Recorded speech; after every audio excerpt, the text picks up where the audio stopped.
लोगों, जो मालो मता तुमको दिया गया है वो दुनिया की जिंदगी का नापायदार फायदा है, और जो कुछ अल्लाह के यहाँ है वो बेहतर और बाकी रहने वाला है।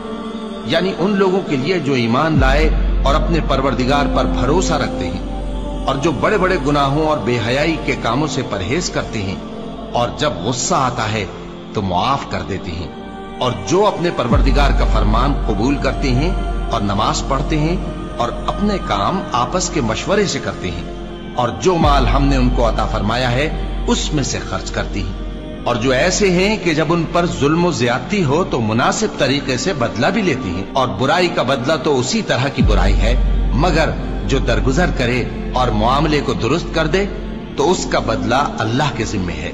इसमें शक नहीं कि वो जुल्म करने वालों को पसंद नहीं फरमाता। और जिस पर जुल्म हुआ हो अगर वो उसके बाद इंतकाम ले ले तो ऐसे लोगों पर कुछ इल्जाम नहीं। इल्जाम तो उन लोगों पर है जो लोगों पर जुल्म करते हैं और मुल्क में नाहक फसाद फैलाते हैं।